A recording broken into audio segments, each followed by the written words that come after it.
Baik, bismillahirrahmanirrahim. Assalamualaikum warahmatullahi wabarakatuh. Perkenalkan, nama saya Ilham Hamdani. Di sini saya akan membahas dan menganalisis peristiwa eee, terjadinya atau jatuhnya pesawat Lion Air JT610 pada 29 Oktober tahun 2018. Nah, di sini ada latar belakang yang di mana Lion Air ini adalah merupakan salah satu maskapai penerbangan terbesar yang ada di Indonesia yang didirikan pada tahun 99. Sebelum insiden jatuhnya JT610, Lion Air ini sudah menghadapi beberapa insiden keselamatan, tetapi tetap menjadi favorit dari kalangan masyarakat karena harga tiket yang terjangkau. Nah, pesawat JT610 ini merupakan pesawat buatan dari Boeing 737 MAX 8 yang masih dibilang baru pada tahun tersebut, yang dijadwalkan ini terbang dari Jakarta menuju Pangkal Pinang. Kemudian ada peristiwa krisis yang dimana dialami oleh manajemen Lion Air ini, yaitu pada pagi hari 29 Oktober 2018, pesawat Lion Air ini jatuh ke Laut Jawa hanya setelah 13 menit landas dari Bandara Soekarno-Hatta. Seluruh awak penumpang, termasuk dengan kru di dalam pesawat, meninggal, dan penyelidikan awal ini menunjukkan bahwa ada masalah teknis dengan sistem kontrol penerbangan pesawat, yang kemudian diketahui sebagai masalah dengan Maneuvering Characteristic Augmentation System atau MCAS pada Boeing 737 MAX 8 ini. Kemudian apa sih dampak krisis bagi pihak yang bersangkutan, yaitu krisis ini memiliki dampak besar pada berbagai pihak, terutama keluarga korban menghadapi kehilangan yang besar, sementara Lion Air menghadapi tekanan dari berbagai media, dari publik maupun dari pemerintah untuk memberikan penjelasan menangani krisis ini dengan baik. Reputasi Lion Air sebagai maskapai penerbangan ini menjadi sorotan dengan banyak penumpang yang mempertanyakan keselamatan penerbangan mereka. Saham Boeing juga terpengaruh secara global akibat kejadian ini karena masalah teknis pesawat ini menjadi perhatian utama.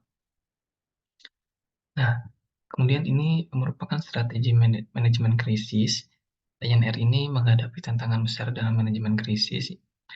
Pada awalnya, maskapai ini berusaha memberikan informasi melalui konferensi pers yang pernyataan resmi. Namun, ada kritik tentang kurangnya transparansi dan respon yang lambat.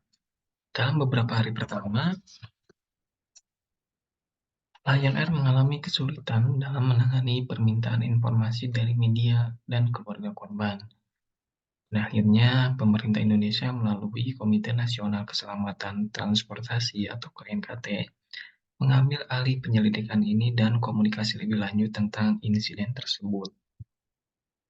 Nah, di sini bagaimana sih kita melihat langkah media krisis dari manajemen Lion Air ini dalam peristiwa JT610 pada Oktober tahun 2018.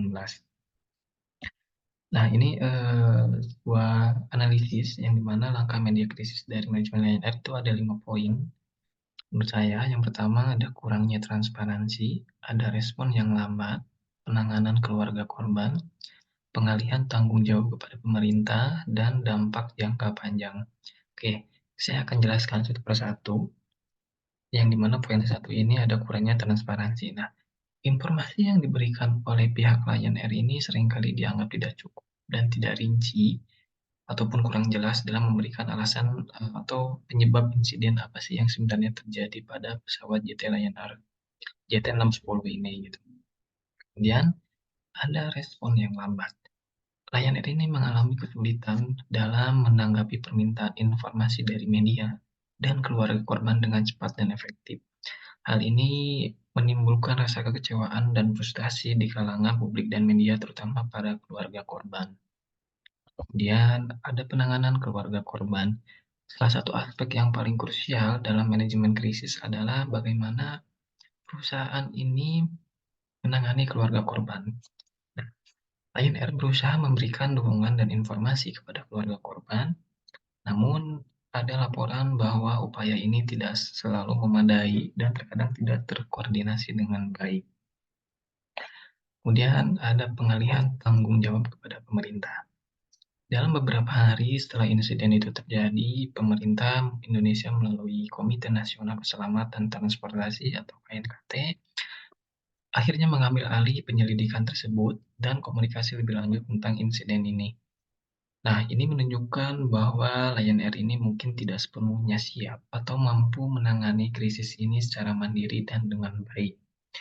Kemudian, dampak jangka panjangnya itu adalah krisis ini tidak hanya berdampak pada reputasi Lion Air, tapi juga menimbulkan perhatian dari global terhadap keselamatan Boeing 737 MAX 8. Saham Boeing sangat terpengaruh karena ada insidennya ini memicu penyelidikan dan perubahan regulasi di industri penerbangan. Kemudian di sini apa yang akan kita lakukan jika kita merupakan tim dari media krisis Lion Air dalam peristiwa JT610 Oktober tahun 2018 ini?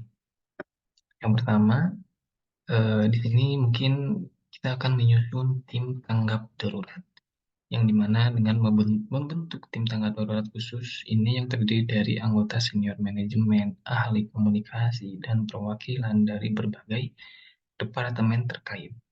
Tim ini yang akan bertanggung jawab untuk mengkoordinasikan respon krisis dan memastikan komunikasi yang konsisten dan tepat waktu. Sehingga dengan adanya tim yang baik ini akan memberikan sebuah jawaban ataupun statement yang baik dari pihak Lion Air pada media, pemerintah maupun keluarga korban dan dapat diterima dengan baik. Kemudian di sini saya akan mengadakan konferensi pers secepatnya. Nah, kami akan segera mengadakan konferensi pers untuk memberikan informasi awal tentang insiden ini. Dan juga kami akan memastikan kehadiran pimpinan perusahaan atau juru bicara resmi yang memiliki otoritas dan kredibilitas. Kemudian kami akan menyampaikan rasa duka cita kepada keluarga korban dan menegaskan komitmen perusahaan untuk menyelidiki penyebab insiden ini secara transparan. Kemudian kami akan menyediakan saluran informasi terbuka yang dimana membuka saluran komunikasi khusus seperti hotline dan situs web untuk gunanya untuk memberikan informasi terkini kepada keluarga korban, media maupun publik. Dan juga kami akan memastikan saluran ini mudah untuk diakses dan selalu update dengan informasi terbaru. Kemudian adanya transparansi dan kejujuran dalam komunikasi. Nah, kami akan memberikan informasi yang jujur dan transparan mengenai apa yang diketahui dan apa yang belum diketahui tentang insiden ini. Dan juga kami akan menghindari spekulasi dan memastikan bahwa semua informasi yang disampaikan ini telah diverifikasi. Kemudian, kami akan menyediakan dukungan kepada keluarga korban. Menyediakan tim khusus untuk mendukung keluarga korban termasuk konseling dan bantuan logistik, kemudian menyampaikan informasi kepada mereka terlebih dahulu sebelum kami berikan atau publikasikan kepada khalayak ramai untuk memastikan mereka tidak mengetahui detail insiden dari media terlebih dahulu. Kemudian ada yang terakhir ini ada evaluasi dan perbaikan proses. Setelah semuanya mereda, krisis-krisis mereda, kami akan melakukan sebuah evaluasi menyeluruh tentang bagaimana krisis ini ditangani.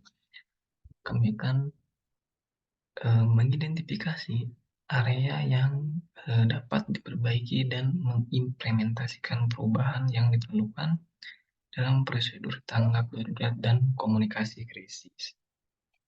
Oh, sorry, yang ternyata ini masih ada itu pemulihan reputasi. Nah, mengembangkan strategi jangka panjang untuk memulihkan reputasi perusahaan ini bisa melibatkan kampanye komunikasi positif. Terus ada peningkatan standar keselamatan dan pelibatan publik dalam upaya meningkatkan transparansi dan kepercayaan. Baik, mungkin itu, analisis ataupun pendapat yang bisa saya berikan salah satunya. Mohon maaf bila ada salah kata dalam menyampaikan sebuah informasi. Terima kasih sudah menonton.